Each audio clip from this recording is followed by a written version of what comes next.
Hello, I am Caleb Ward. I'm a postdoctoral scholar at the University of Hamburg, where I work on feminist philosophy.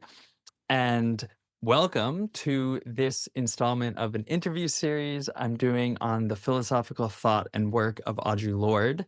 It's funded by the Hamburg Centrum for Gender and Diversity. So, special thank you for that institution. I am very excited today to talk to Christy Dotson, who is professor of philosophy and professor of Afro American and African Studies at the University of Michigan. Christy Dotson is one of the most incisive and insightful thinkers examining the politics of knowing and the relationship between oppression and knowledge practices. And in addition to that essential work, she has also become one of the most inspiring and expansive thinkers of philosophical methodology. What are we doing when we do philosophy? What should be the relationship between our theories and the messy lives people live in the real world? How are exclusions from philosophical discourse reproduced, especially the exclusion of Black women? What does it look like to think with an inheritance from centuries of Black women's insights? So I'm indebted to you for all of this work. And I know that my students are as well. So, yeah, thank you. And thank you for being here today. Thank you. Thank you for that introduction. I think that I often interested in what people say, because I don't know what I do. So it's always nice to hear it come back and be like, yeah, see that? I see that. But that philosophical methodology point, I feel like that's the major point about what I'm trying to do when I sit down to work. So I appreciate that. Yeah, well, I mean, I feel like that work going all the way back to your piece from 2012, How is this paper philosophy? That's the work that I first read where you took up Audre Lorde in particular and read her as a real, a thinker of how we, not just how we should live and how we should organize and what kind of changes we need to make around here, but also a thinker of how we can do this whole theoretical project and philosophical project differently. So thank you for that. I mean, I wonder if you could maybe you could say a little bit about the kind of methodological insights that you're drawing from Lord. I mean, so yes, because in House Papers philosophy, one of well, first, I'll start with saying, I draw from Lord in a lot of ways, but one of the and Lord and also Angela Davis, who's also known for this position. One of the quotes that from her that people usually don't cite, but I actually was struck by it when I read it the first time, and I continue to be struck. I read it this morning again. In Eye to Eye, which is I begin by searching for the right questions. Mm. This I begin by searching for the right questions thing has been like my entire life since I was a child to now. I could talk about that. But when I read that, I thought, okay, so it's not just me. There's also Audre Lorde and Angela Davis, who will also say the same thing in anything she's ever written. And so, this search for the right questions, when I got into professional philosophy or even philosophy itself as a study, I thought that's what philosophy. I mean, that's what they said, right? Well, we ask all these questions and we have open minded, we are critical thinkers. And then it just didn't work out that way. It just kind of, when I got into the profession, to grad school, I was like, aren't we professional question askers or are we something else? Because I came here because I like to search for questions. Um, and maybe not necessarily even answers, but maybe better and worse answers, but necessarily questions that can't be answered definitively. I love that space. I think Audre Lorde loved that space. Her call for scrutiny, this kind of constant need for scrutiny, is this kind of constant. It not, and I think there's really harsh words that don't sound right, like interrogation or even critical, which to me has taken on a level of ridiculousness. Just kind of this search for questions, which Audre Lorde advocates for almost on every page of any of her prose. Scrutiny is going to come up. It's kind of like critical reflexivity is going to come up.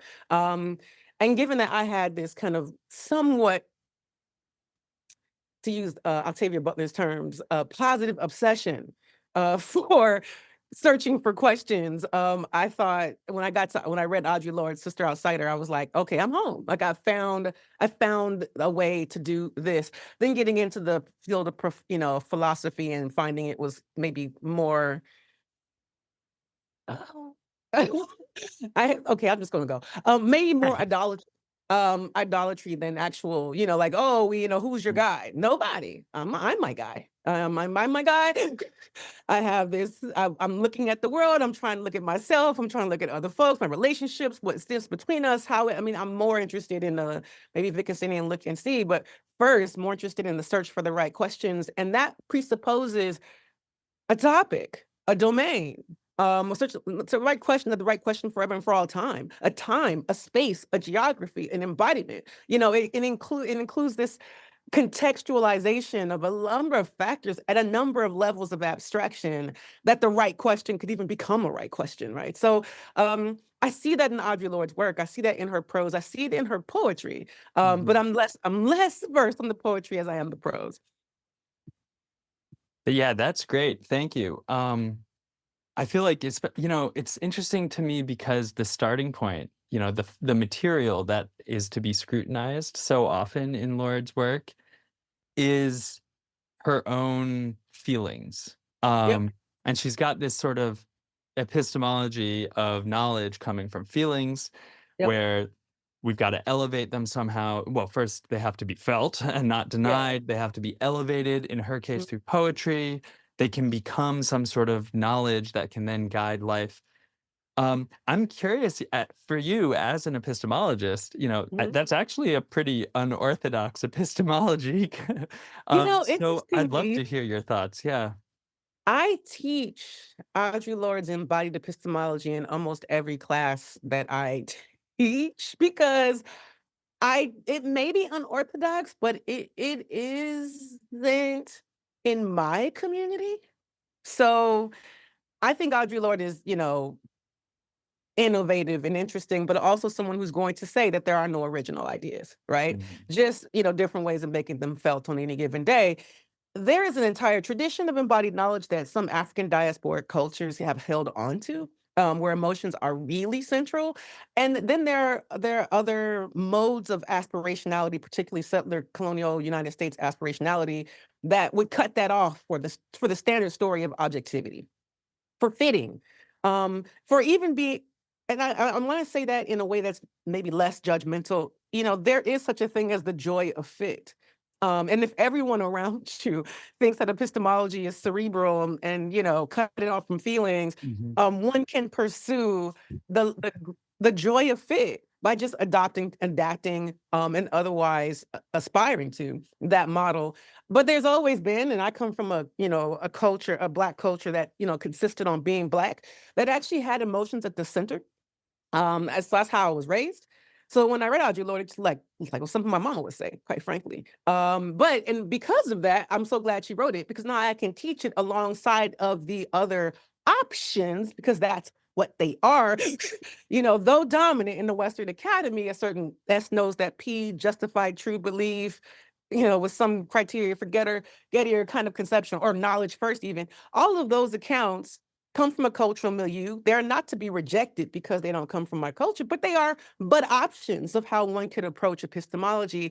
Audre Lorde gives us this really kind of expansive and quite frankly, well-developed and like a poet in very few words, conception of epistemology as embodied, as tied, not just tethered to emotion, where rationality is actually a handmaiden to the knowledge that emotions carry, right? And it's not somehow the prior that we're stripping of emotion, but actually emotion is being unpacked by a number of different, capacities, rationality being but one, right? Poetry being another. That there are all these things that are actually handmaidens to emotion. But you know what's funny? I actually don't even think it's really that far from the tradition. And then think of it this way. I mean, I'm talking about the tradition of, kind of Western Anglo American Anglo world epistemology, where so many of those stories start with skepticism. Now, you know what's funny? The skepticism is an emotion. It is not a rational thought. It is an emotion. You're like, I mean, I love teaching epistemology classes because people come in and they have these scrunchy brows and they're like, I don't know. They feel it in the body first. It's all over them. They're just like, it doesn't sound right. No, but they don't know why.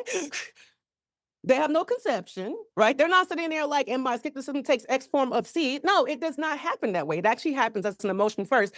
Like, I don't know first.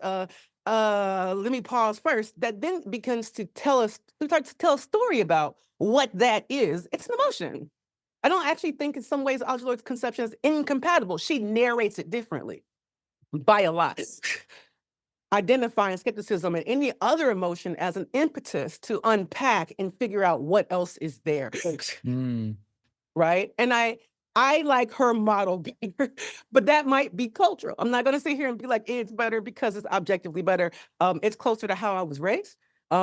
It's from the African diasporic cultural formation that I come from.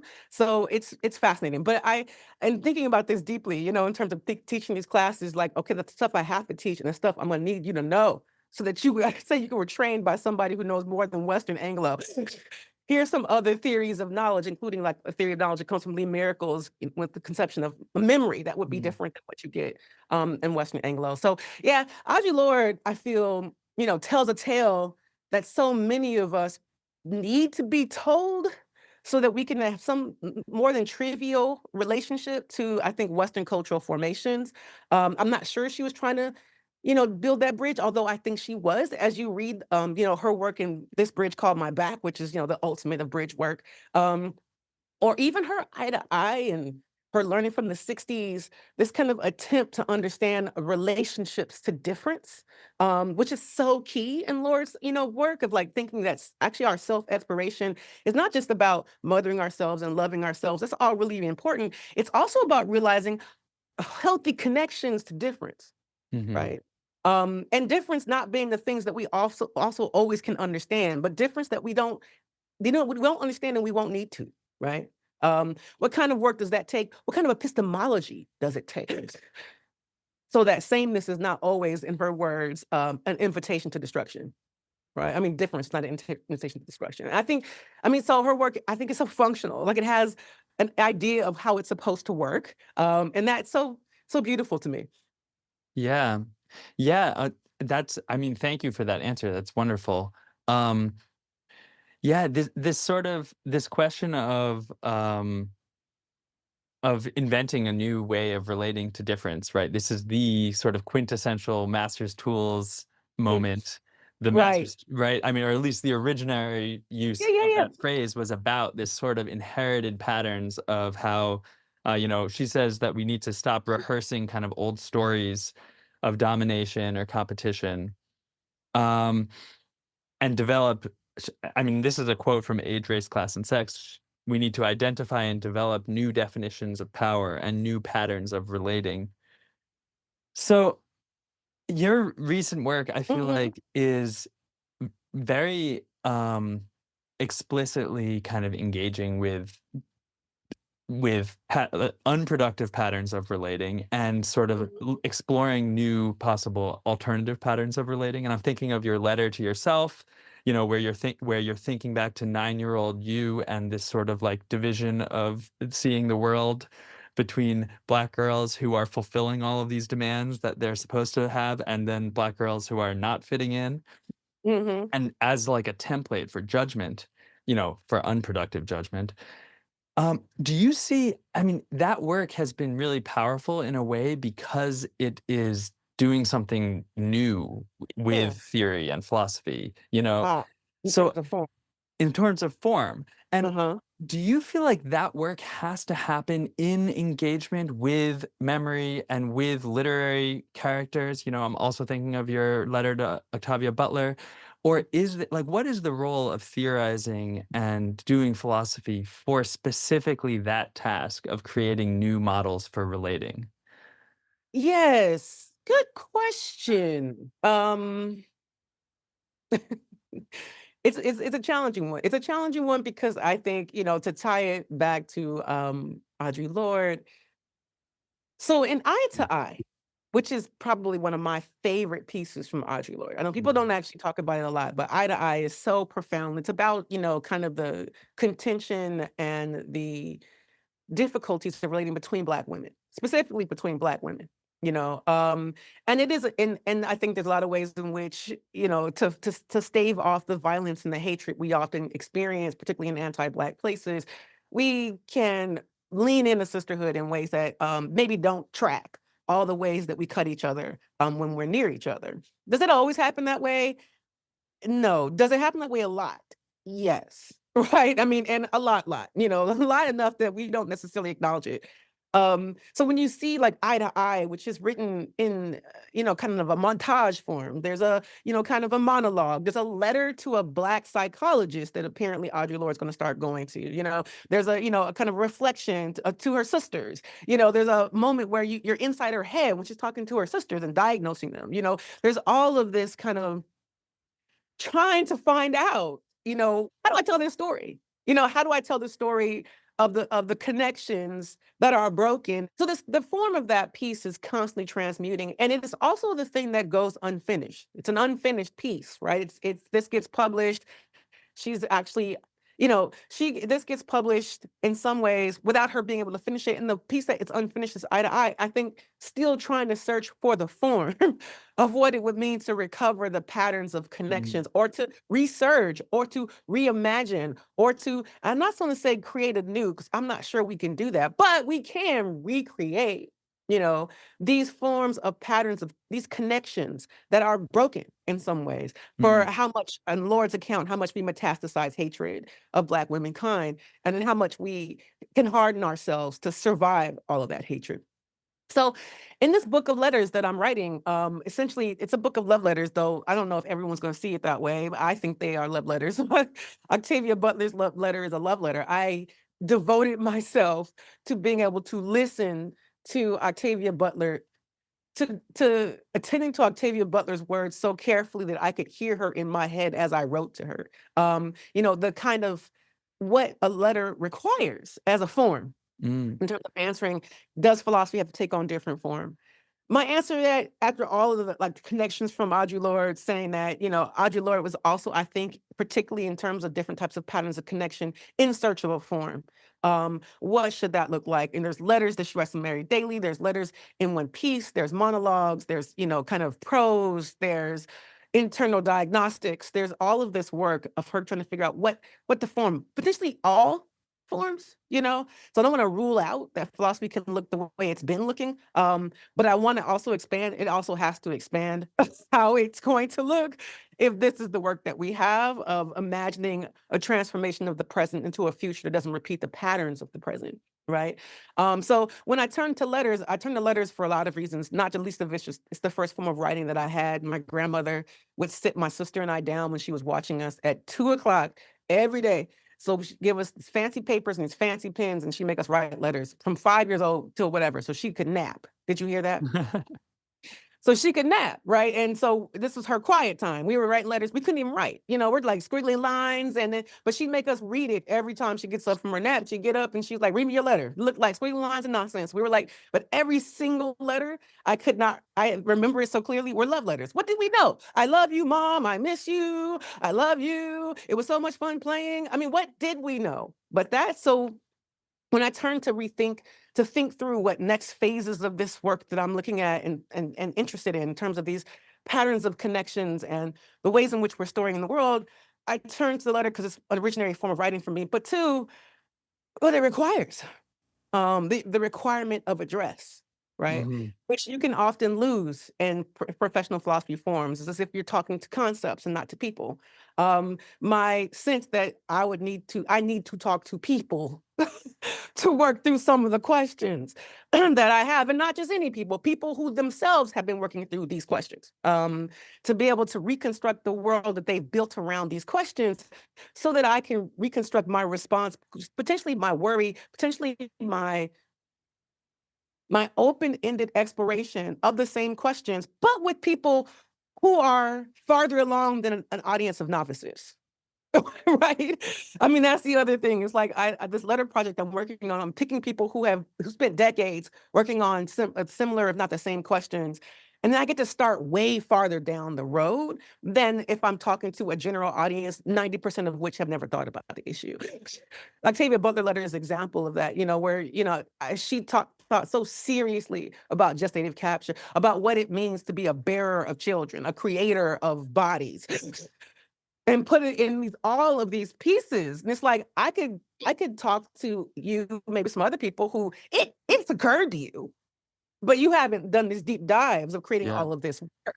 Now, when you come from Western philosophy, you get to be, and you're in the norms of that tradition, you get to assume a certain type of expertise. You can talk over a bunch of people's heads, and folks will assume. Let's say you're a Kant scholar and you do something that talks above a bunch of people's heads, or I think maybe better, kind of Plato scholar. And then you got all these Greek words, and people are just, if you don't know, it's because you don't know, right? There's a whole, no one's presuming incompetence because you don't know what all these Greek terms are when you haven't studied it, right? Now, when it comes to Black women's work, when it comes to work that's not necessarily codified in the Western canon or Western traditional line of concepts, when people don't know, they think that you're an idiot. They think that there's actually nothing else there besides the fact that you went off the path. Mm. For me, there was a challenge in having an audience that is by and large undereducated. I put this in print, too, undereducated about Black women and Black women's intellectual traditions. And so I had the challenge of, how do I continue to write for an audience that might pick my work up coming from philosophy without the judgments I know are going to come when people don't consider, don't know the traditions of all the complex answers to the question of, are we on this planet to escape? Doesn't sound like a philosophical question, but it absolutely is. It absolutely is. What are we doing here? Doesn't seem to come up in much of Western thought, but it shocks me because I'm like, isn't this one of the major questions? Isn't someone who's staring up at God trying to answer the question of what the hell is happening here? How did we get here? What are we doing here? These questions not able to be decided, but they seem to be the right questions right now. And I mean, for a lot of reasons. As Audre Lorde, like, I'm searching for the right question. I'm searching for the right questions right now. And they may not be the questions that come from the past, though they might. I'm not trying to rule anything out, but I'm not also interested in researching things that I don't have any interest in. I read it. I didn't think it wasn't for me. So I had these other kinds of questions. But what kind of forms do we need to produce to also require our audience to work for connections, so that they don't presume that the lack of connection is somehow a signal of incompetence? Mm. Yeah. Those were things I was considering when I turned to the letter form. I was like, you already know you're not the addressee. You read it, but you are not the addressee. So you can assume that some of the things you don't understand is because you are not Octavia Butler. If you were, you could understand this. I put Yeah. a whole bunch of notes to try to let people into a conversation that might trigger what they might know about this or how it might connect to them. But that work has to be done. You're witnessing something you're not part of. And that, to me, that relationship, which to me will be most of the readers of that text, is one that I wanted to then have structurally performed. Instead of assuming that my audience is going to give me that benefit of the doubt, they don't often, they do that a lot, and sometimes they don't. I wanted to have the performance of the piece, do the work of establishing people's relationship to this conversation as witnessers who have not done the work, not because they didn't want to, maybe they did. And if they did, they understand. You see? If they did, they could put themselves in Octavia Butler's position, like, yeah, that is a good question. And if they can't, they have to now think through, what is my relationship to this as part of what it means to understand the text, Mm. right? That's why the recent work looks a certain type of way, in line, I think, with what Audre Lorde often does in her prose. Like, what does this have to look like? In Zombie, what does this have to look like for this message to carry? What, for me to explore the things that I want to explore with this, for the questions that I consider to be the right questions to raise as the questions, of the text. I believe, because I know it's true, because she said it, Audre Lorde was really careful about that. So careful that she would talk about not liking to write prose so much. It's just so much work. It takes so much energy, I mean, and the book, the novel, I'm talking about the class nature of these longer types of writings, and the sheer dexterity that one begins to need to have for a piece to begin to have the audience believing that they can get what they need from a stretch of text. Whereas poetry always has that gap, right? And she'll talk about that. Like, this novel thing, who could do this? How much time? I can't do this and work at the same time. It takes up too much space.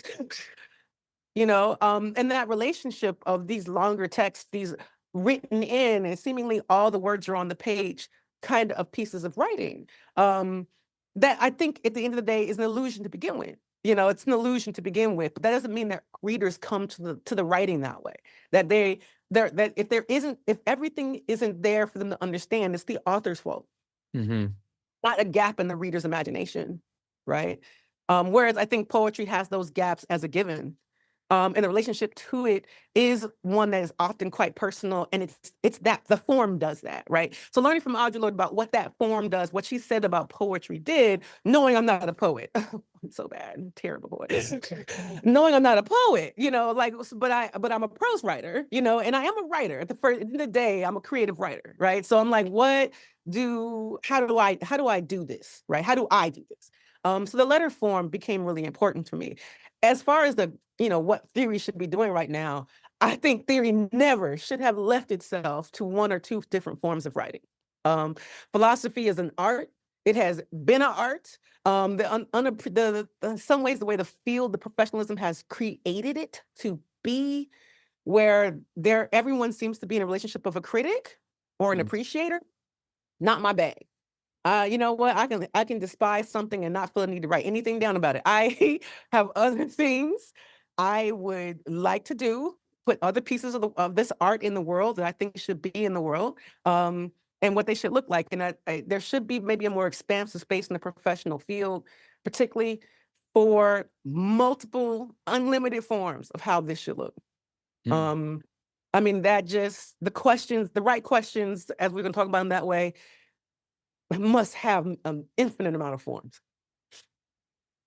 I mean, I feel like you do some scaffolding though in your work to show people how to read these new forms. I mean, obviously Yes. you've written all these essays on meta philosophy, but I'm Yeah. thinking about this wonderful dialogue that you have with Ayanna Spencer, where you're actually reading Lord's letter to Mary Daly and Mhm. showing mainstream, well, I don't know what Yeah. mainstream means, but Yeah. showing a disciplinary philosophy audience, here's how you get philosophy out of this letter, and Right. Lord is putting it in there. We just have to Mhm. take it out. And, for those who aren't familiar with the piece, it's an article about toxic inclusion and sort of different dynamics, and specifically the epistemically harmful, not like toxic inclusion as a moral harm, but actually the epistemic distortion that it produces to Yep. take the inclusion of the other into your sort of view in this kind of inadequate way. And I mean, it's an amazing article. It's a teachable article. And I'm going to read that article as you telling me how to read you when you're writing your letters, because it's I there. think you're right. You're right. I mean, I appreciate you seeing that. The scaffolding is actually extensive. I walk into a field where at the time there weren't any Black women on the epistemology, we'll call it circuit. There was nobody, and certainly nobody who was interested in thinking about Black women's intellectual production.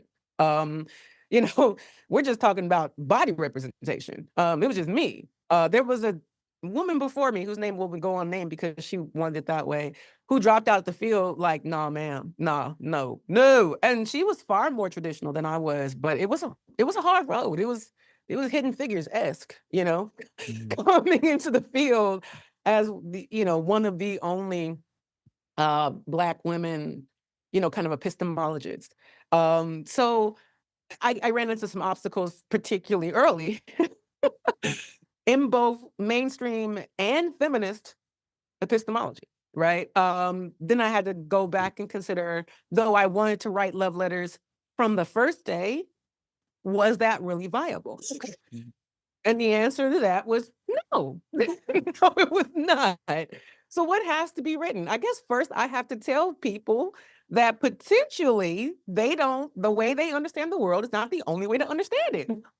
Shocking. So I write all that stuff on epistemic oppression, right? I like all that stuff on like and the third order epistemic oppression. Like the hard part about this is not, it's that people can't see it. They can't see the limit of their own imagination. And if they don't even know that there are limits to their own imagination, it's just it's just talking to a bunch of cult members because that's often what it felt like. I was like, so you have not realized that this doesn't do some things that Well, where do we start? Where do we start? Where do we start in a conversation like that? And professional philosophy felt like that at the beginning, and in many ways, it was that way.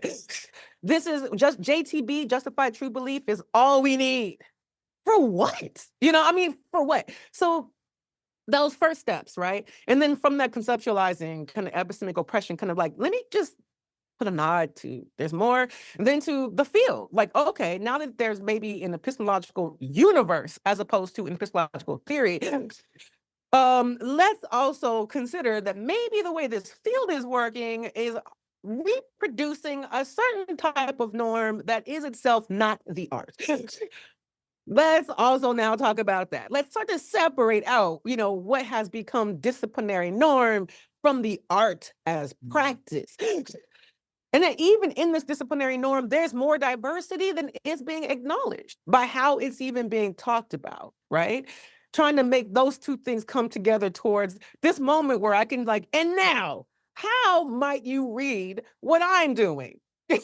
What I do when I'm theorizing Jane Crow, when I'm looking at, unpacking Fanny Barrier Williams or trying to think through, Mary Daly, Audre Lorde's letter to Mary Daly, what does theory look like in Black women's intellectual tradition? Because it's almost never going to look like this disciplinary norm conditions. In fact, Barbara Christian says this best in The Race for Theory. Like, we do story.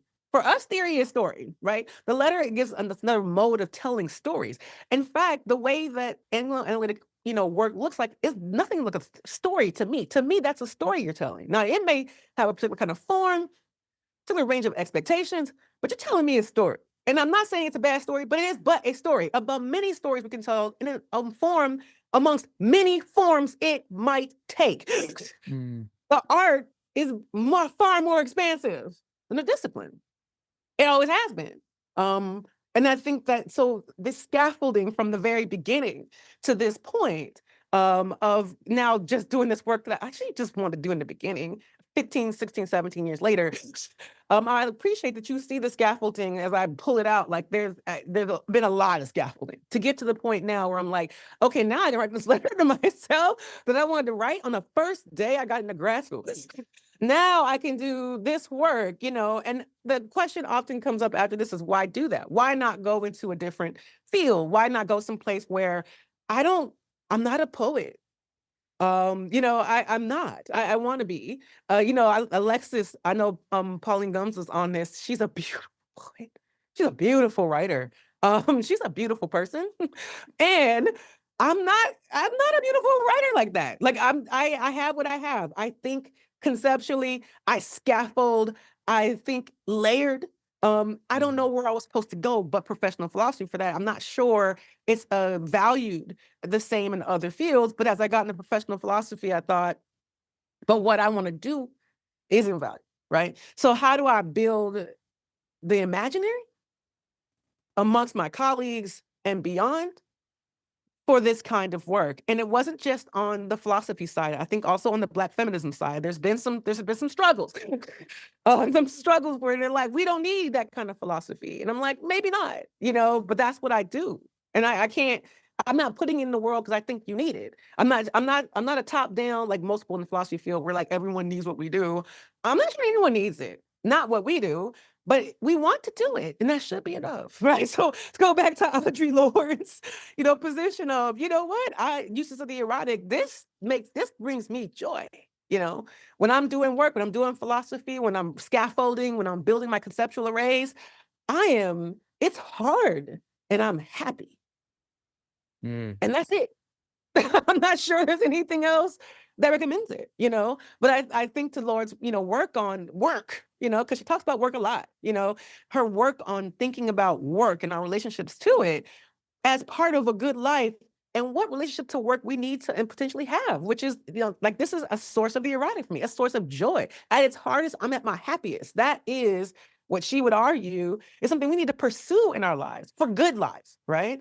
Philosophy is that for me, no matter what the discipline tried to do to it, the creative art of philosophy is that for me. I'm not writing so I can save anybody. I don't think, maybe she was, because she's a beautiful writer and, poetry is like, the way poetry is not a luxury, kind of reads a certain way, like we need this. to become better people. I'm not sure I ever made that connection to my work, but I did make the connection of I love this shit and that's enough, right? That's enough. That's the love, and that's how it's gonna be. Now, if it has some value, thank goodness, and if it doesn't, it's fine. I'm living well, right? Mhm. And that has to matter. For Lord, it would. Yeah, definitely. I mean, this sort of it makes me think about so this idea of living well, which of course is like classic, Greek philosophy question.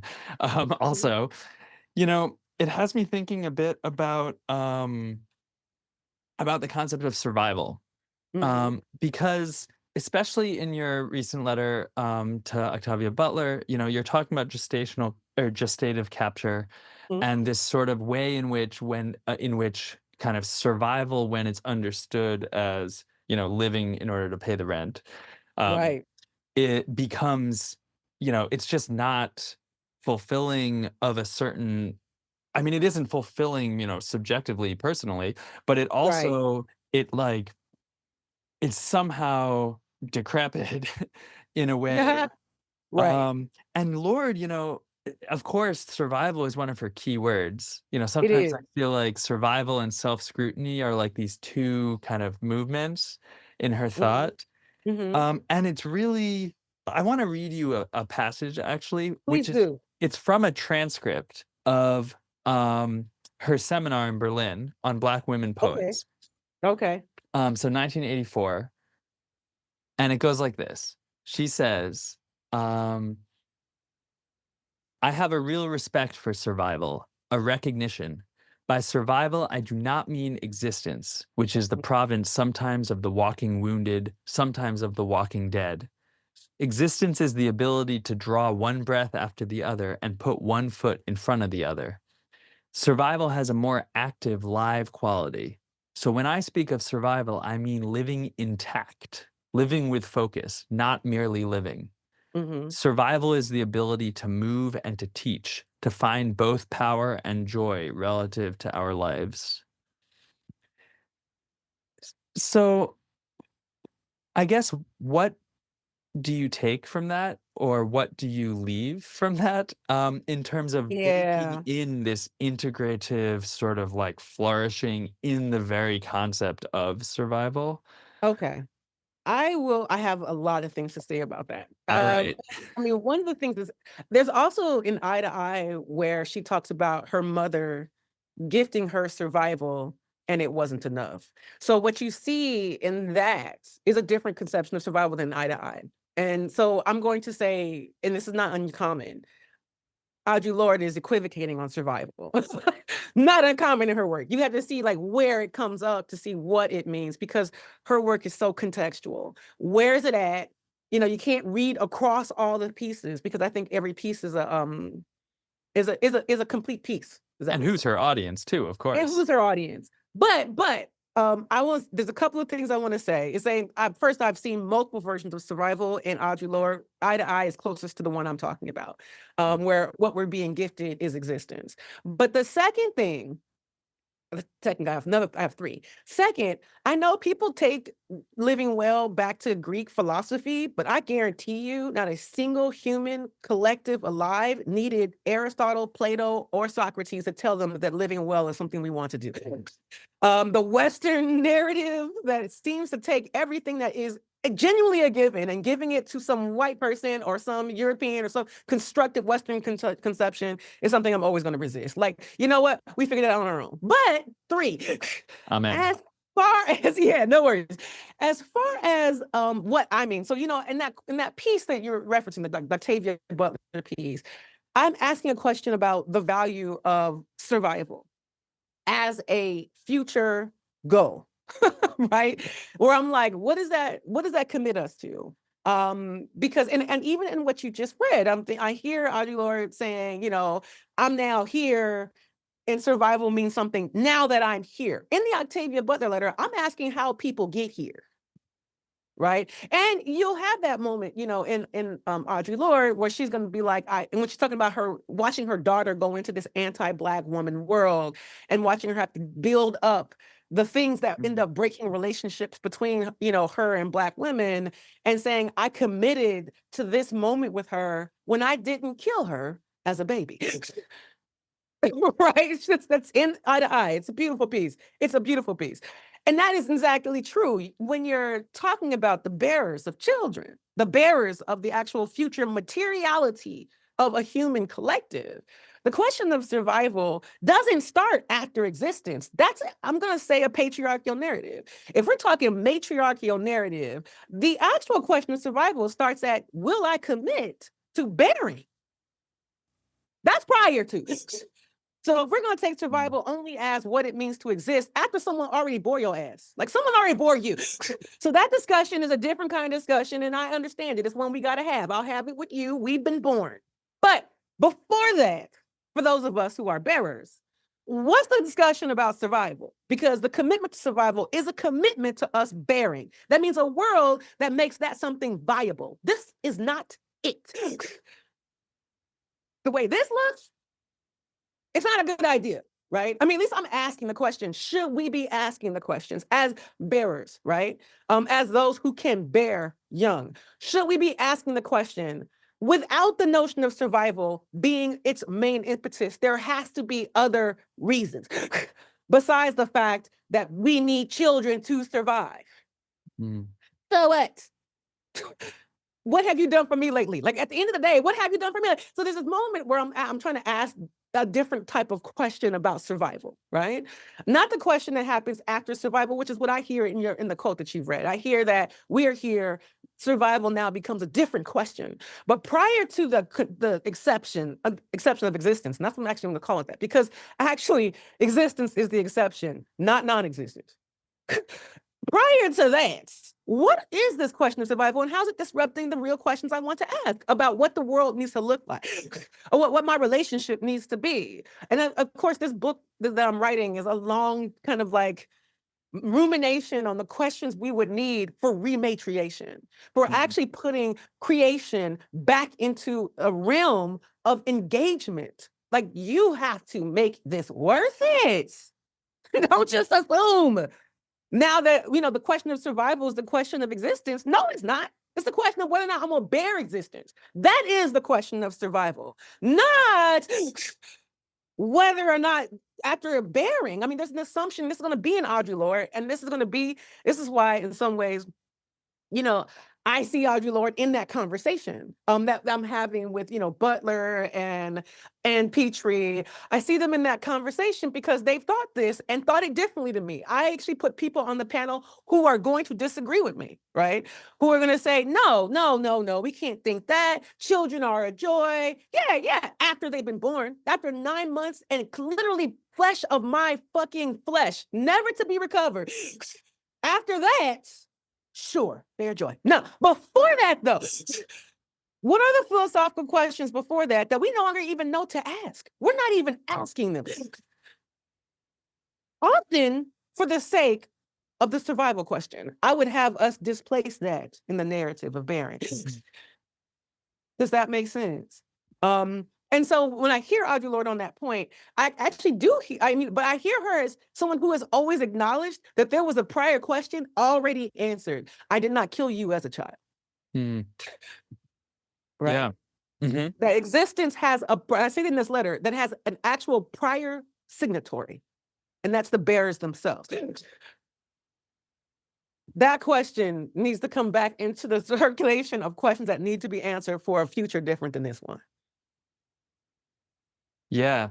Yeah. I mean, it's such a hard question to think because It the is. perspective of thinking the question is always as already having been, born. Ain't that something? Ain't that something? There's actual material resistance to asking the question, but I am going to claim there's also a cultural loss of asking the question. As Audre Lorde is going to point out, there were the mutual aid and the mutual support Black women's societies, the Homie and all the groups that she's going to bring up, of having these strong cultures of women empowerment. bearer empowerment in some ways, not just, bearer empowerment and women empowerment. And I think flexibility around womanhood itself, that I think is Mm, far more inclusive than people are going to, that the colonial narrative was going to give you, is simply this. There used to be a way to answer this question. Ask it, pose it, consider it. It doesn't exist anymore. That is one of the wages of patriarchy. We lost something central. We lost the capacity to ask the bearer questions, as if somehow the presumption of existence is a given. You shall have children, done and done. As Roe v. Wade has fallen here, as the 2100 census, tells us that there's going to be far more entrenchment on reproductive justice, we have to realize that the inability to ask these questions as if they weren't a given is costing us a great deal of our advocacy, activism, and capacity to reimagine a future different than this. mm.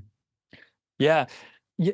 So, I mean, I think that you'll agree with me if I say that I do think that Lord's not asking this sort of gestational moment, um, but she is interrogating, to use the word you rejected. Fine. She is scrutinizing um, the sacrifices made in the name of keeping that child alive. Yes, This sort of Sula kind of moment, or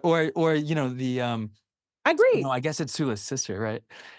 Anyway, Right, but right, right. No, like this sort of way in which her mother has, fed her, in this case, like the poison of colorism, yep, because that was the gambit in order to and win some silence. sort of ease of existence. Mhm. Um, and so and then from her position as already a mother of a daughter and a son, she's trying to say, okay, well, how do I reject, all right, going back to self scrutiny and thinking about feelings, like, how do I filter which parts of this inheritance are useful for me and which parts should not be passed on, recognizing Exactly. that my own children are going to be doing the same thing to what I give them. Yep, And that's like it's so powerful in her poetry. it is. So, It yeah, so I guess that's a kind of a good pivot to the question of inheritance. Like moving, um like how do we how do you see that playing out in Lord's thought? mm, Um and how do you see, inheritance is such a central aspect of your own sort of meta philosophical work. it is. So, yeah, make the connection. I'm curious. Yeah, it's hard. I think that for her, there's this really it's funny. We have to also consider when we're writing what we're writing. Because older I get, the more I realize that you change a lot over the course of life. Mm, I have changed a lot from 30-year-old, early to mid 30-year-old self to like damn near 50 self. I think that, and from 9-year-old self, I've been really interrogating, not just me at time T, but me over time and considering what that does to that question, you know, inheritance at, when I wrote that, I wrote inheritance in like radical love uh, when and in other places, but Radical Love is one of the places where I put like, this kind of inheritance work of Black philosophy. For me, it was kind of, going through Audre Lorde, seeing those connections I talked about earlier, like, oh yeah, me too. Oh yeah, me too. Or Patricia Hill Collins, beautiful work and her word. She's fantastic. Her work in Black feminist epistemologies, which when I needed it so badly. I was in this grad program and I just did not have I was like, "This can't be what life is gonna be like." I was terrified. Then I read her work. I was like, "No, no, no, I can make this work. I can make this work because this work is in the world, and I can. This has given me more than she had, right? To actually reimagine this work of epistemology, this work of philosophy, and I inherit that like literally, like in the book form. And there are all kinds of inheritances. I inherit my mother's somewhat radical recklessness. I'm just like, fuck it, I'm gonna do it anyway. I inherit a lot from a lot of people, from my grandmother. I mean, my grandmother was my grandmother on my mother's side was like just I don't know what you want to call it, wayward, like kind of Saadia Hartman wayward. I inherit so much from their rejections. I inherit a lot from those activities, but I also inherit some of the fractures. Just as Audre Lorde is talking about with her mother. It's like my mother was a brave woman. She inherits that bravery, Audre Lorde, right? Going to Mexico the times that she did, and the times when nobody else was doing that, becoming a poet, doing the writing. She's brave, right? And you can see she labels that in her mother's experience, in her mother, and she's like, that's where you got it from, I guess. But there's some things you got from her you shouldn't have, like the colorism, some of the fractures on around relationships to other women, the competition with the sisters. There's all these things that you also inherit that you need to put away. Daniel Black in Don't Cry for Me has a really good way of talking about this. He's like, you inherit a lot of, of seeds from your ancestors, and you have to, he said, separate the weeds from the sprouts, right? The things that you don't need to see growing and the things that you need to begin to continue to cultivate, right? That's work of inheriting, not just in act, not just in labor, not just in work, and not just in performance. Sorting those things out, which, to me sounds a lot like scrutiny. And I think he gave that nod to Audre Lorde on that point in Don't Cry for Me, which is a letter from a father to a son, an estranged father to his gay son, Black man father to his estranged Black gay son. It's beautiful. It's a beautiful piece. I'd say read it. But as I get to this point, I'm writing this book of letters that is actually it's a love letter to my mother, right? I mean, it really is. At the end of the day, after I wrote it and then now going through and revising it to make sure it's what I want it to be, it is a love letter to my mother. Now, did I know that? No. So at a time, I used to just look past Audre Lorde's mothering bit, which is something I think Alexis Pauline Gumbs is going to focus on in her work. You see a lot of that. I was just like, yeah, that's cool. That's cool. My mother, I love my mother. My mother is actually really fantastic. And I inherited a lot from her, including my creativity. I don't know if I saw it that way until just now, where I'm just like, oh no. This kind of inheriting of mothering, not just that I have one. I think that there's a passage in Audre Lorde is actually just articulating what the death of a mother feels like. People who have mothers and people who don't. Um, I think as my mother gets older, I realize that I'm heading towards that place where I don't have one, and this mother point becomes more and more and more prominent. Like, oh my God, this thing is huge. This is huge. To lose for me, a Black woman, I think Audre Lorde says this, she says it really well. To lose my Black woman mother, whoo, that's gonna be, I can't. I know it's happening, it's coming, but it's a hard thing to think about, but also to consider what that means about inheritance, like the mothering, not just of ourselves, of which scrutiny is, the kind of mothering of ourselves, but also this relationship to nurturers, relationship to people who know us, relationship to people who, who made the decision, I'm going to say this way again, not to kill me as a child. This relationship, there's only one like that. There's only one, and it's not always perfect, not always good. No one's actually making those kinds of claims. But to think of inheritance of the project that I'm working on, or any of the other projects I'm working on, as this kind of appreciation of a certain type of love, right? An appreciation of not love that presents itself as somehow perfect, or even patient, or any of the things you might hear about love, but rather this love of throwing oneself into the future with one's actions, with one's works, with one's products, right? So this book of love letters, I consider them love letters. So I'm taking these Black women's works and taking them seriously, right? Not just like, oh, you wrote this really wonderful thing that amused me on a Saturday. Like, no, I need to reconstruct what you might have said in response. I need to reconstruct what might be salient to you in a discussion that I want to have. Not just the one that I have, not just what I think is important, but what might you think is important. This kind of inheritance that actually cares, right? Cares about the connection being made. To me, that's why the mothering point becomes more salient. I don't think every mothering relationship has that form of caring, which is why I think it always missed me. But I do think they should. So, and thinking back to that, I'm like, but we should have that, though. And at least has some form of it by not killing you. That's important. Don't get me wrong. I've argued in print that Margaret Garner, who kills her daughter rather than have her go into slavery, is another form of caring. It's not one I'm willing to say is uncaring. I'm not willing to say that. Um, Not at all. But I do think that in this mothering relationship that extends itself over time, because even Margaret Garner having killed her child, she doesn't cease to be the mother of that child. I mean, that's this connection that is unabrogable. Can't abrogate it. You can say someone else is going to raise this child. You bore that child. You didn't have to.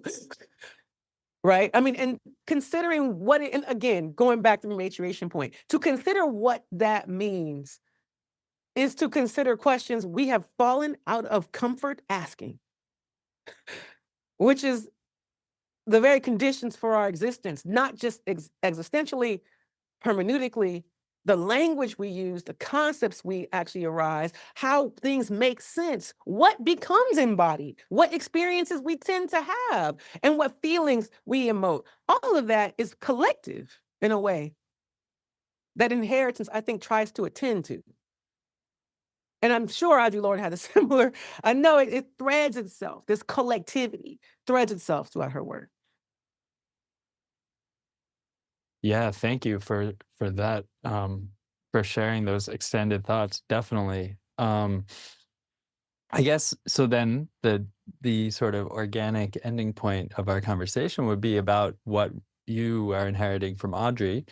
Mm, Um, and you've already you develop this you do this inheritance map in discussing Patricia Hill Collins' Black mhm, feminist epistemology, and you talk about how it's sort of highlighting what you've received, but also what questions remain open. I open think question. you've already brought our attention to questions, specifically this question of what happens before the mother, before the Mhm. mothering in Yeah. that is a question that Lord is not addressing and that remains to be asked. Mhm. Do you see that there are other um yeah, what are the other kinds of work that Lord has left to be done? Yeah, I mean, I do think the question of before the mothering, because Audre Lorde is in that collection of people who are in the Octavia Butler, you know. Um, I think that's cool. I think it's funny because that's a hard question. I was asked, Patricia Hill Collins had a book series, no, a book response panel. I think that's what it was.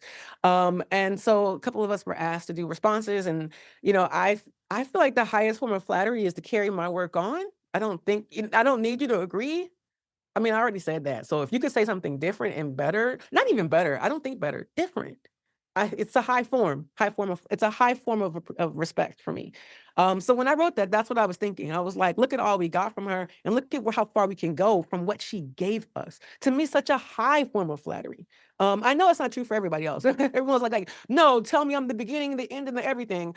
But it strikes me that if you commit to self-scrutiny. If you commit to understanding that whatever is happening here is intergenerational, and I think that is so tied to Audre Lorde's work. Whatever we're thinking we're in the span of unbroken, and and it must be this way, unbroken commitments for someone to gestate a being.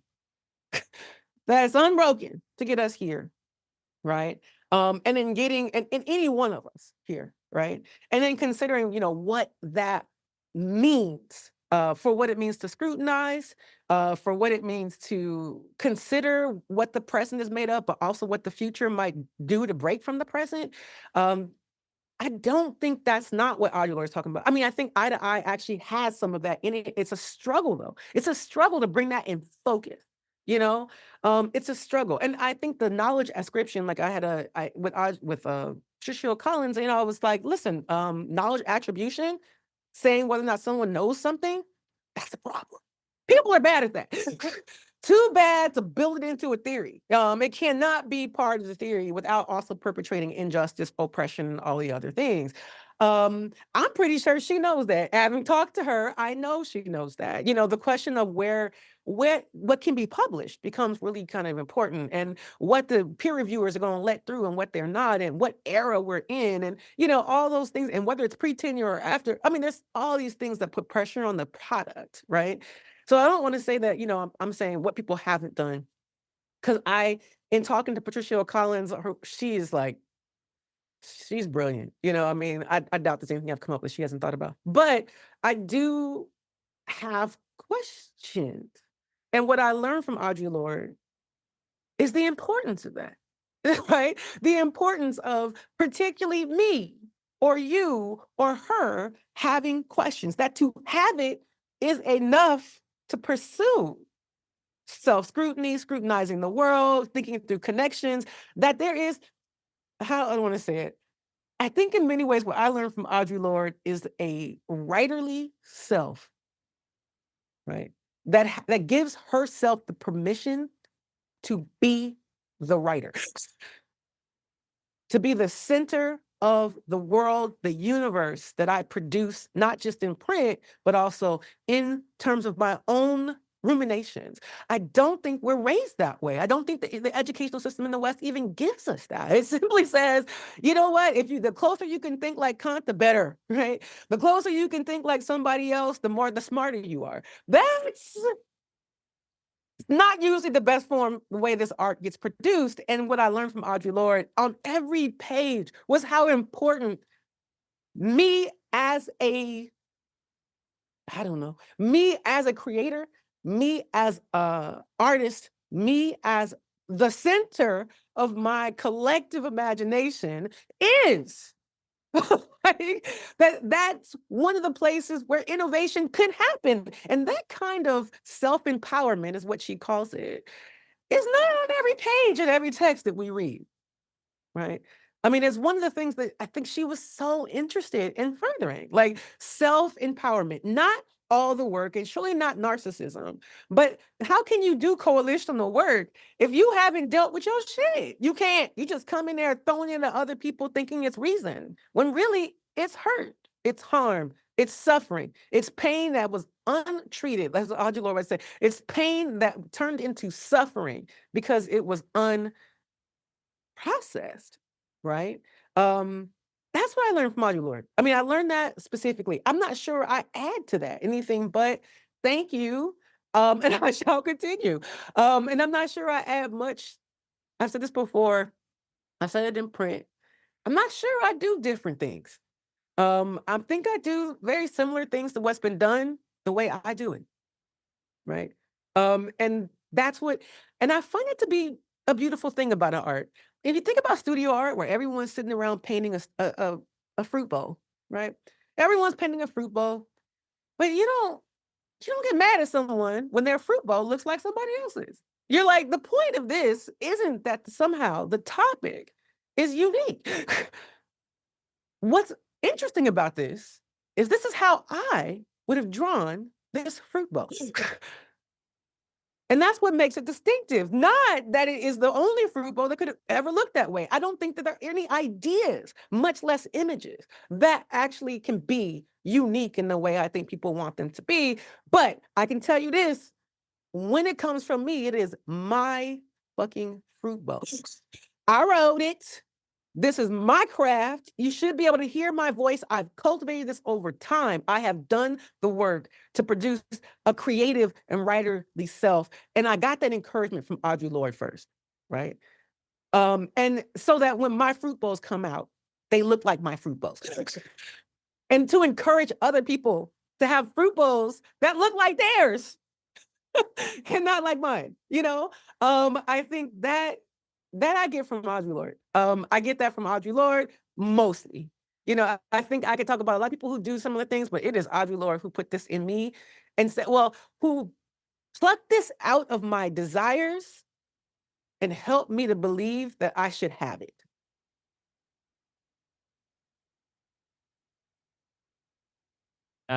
Yeah. Yeah, well, I mean, you're doing it. I mean, like, your signature glows, in your work. And so that, license that you're talking about, which also has to do with being able to just put the work out there and say, the poem goes, I mean, obviously we're not talking about poems, but it goes off and it lives its life and my signature is in it and the reader is gonna feel what they feel. I mean, that's right. And I do think we Yeah. have to appreciate, we have to cultivate that. In philosophy, our training doesn't help us towards that, but that's what it takes to do the work. Yeah. Distinctiveness, right? Notice I didn't say quality. I just said distinctiveness. I don't know what constitutes quality. I'm not here to make that position. I know that the shit I'm trying to do is the shit I'm trying to do. And I'm not particularly keen on competing. I'm not particularly keen on making my fruit bowl better than someone else's or to say that someone else's fruit bowl is not good. I'm really not all interested in that. I know I've got a reputation for that, but I'm like, how many criticism pieces are in my corpus? I've written 40 articles. I don't do that. But the field does it, right? And often that's what we're trained to think is philosophy. And I Mhm. think when reading Black women's intellectual tradition, particularly Audre Lorde, that's not what we're encouraged to think. We're not encouraged to think that the whole point of this is to find something wrong with someone else's piece because we're all telling the same story. Actually, no. Our point is to see people talking about similar things in differences and the way that they actually break from each other. That doesn't actually make one position wrong. It just means that anything in the world is complex, that everything in the world is complex. I've said this, different times, multi-stable, capable of holding a story that looks completely different than another story told about the same thing, like a fruit bowl, like a fruit bowl. And the more complicated things get, the more true that is. Right? Talk about whether or not what is the nature of existence. You're gonna have one story for that? And we're gonna fight each other over what domain? Like, what are we doing? So there's a way in which I learned from Lord Black women's intellectual tradition. A difference is not something to be afraid of. It really isn't. It's the solution. And learning from the 60s, you got Audre Lorde essentially saying, what we learned from the 60s is that difference is a strength, not a weakness. That unification is actually a weakness. As it ends up producing individualistic, and particularly narrow interventions. The difference is the point. So I learned that from Lord. I learned that from Lord early too. Like I think this was one of the first books, Sister Outsider. This is one of the first books, right, that I actually read where I don't know, where I it's the first book that I actually read when I was turning to be a writer, right? That helped me to I'm just gonna call it the arrogance needed to be a creator. And I mean, not I have a letter to Meg Thee Stallion in my collection, where I praise her for the virtue of arrogance. It's a good letter. I love it so much. But I mean, I'm gonna argue for that eventually, like why for Black women, particularly this kind of self-empowerment model, this kind of, saying my own name before anyone else can say it, um, becomes not just a survival tactic, a flourishing tactic, a way to live in ourselves, as Audre Lorde would say, with our own definition, as opposed to having other people define us to our detriment, right? I learned all that from Lord. I learned it from Lord. I feel like I was searching for it, and when I read it, it was read. And then it was done. Like now I'm gonna be who I'm gonna be, right? And I'm gonna know that that's enough. That is enough. So the love letter that Sister Outsider is, and I think the reason why it has such a huge fan base, and it means so much to so many of us who are touched by Audre Lorde's, Sister Outsider particularly, but the cancer journals save lives. I mean, it does. We could talk about that. Another conversation. But I think when you look at the work that she's put out, this love, this mothering, if you will, to all of us, where we can now, relate to ourselves in better, more strongly productive, productive being a word that sounds stupid, but strongly generative ways. I learned that from Lord. And I didn't have to learn it again, and I think that's the beauty of her work is the effectiveness. Once I got it, I got it. And that was it. I'm about to do this work. I'm about to live this life. I'm gonna stand in some ways on my own on some positions, and I have done that, and I continue to do that until I'm not standing on my own. There's other people there, and I'm like, wow, where'd you come from?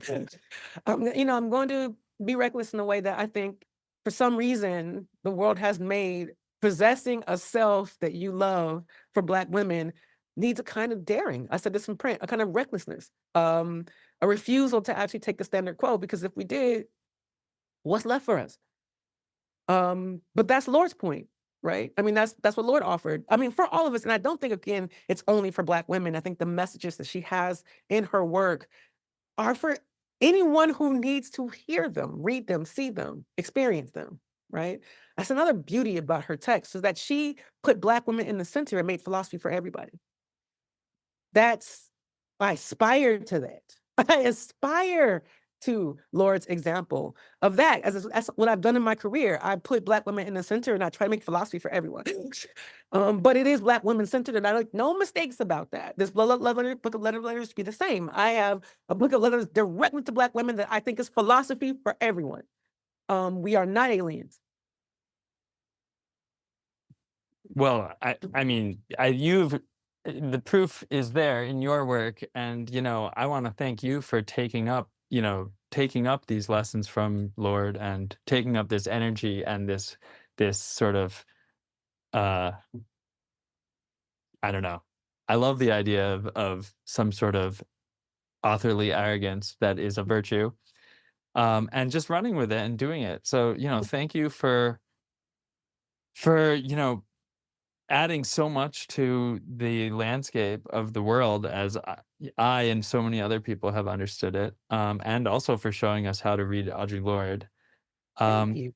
and thank you for taking the time to have this conversation and share some of your thoughts. I really appreciate it. Well, thank you for having me and for doing this work. I mean, I look so forward to this series. And thank you for your kind words. I said this before. I'm a bit of a hermit. So I really do enjoy engaging with folks. Oh, I'm a little selective, but thank you so much. Thank you for the invitation. Thank you for this work. Thank you for committing to, this path of videos, of interviews. It's going to be really valuable. All right. Thank you.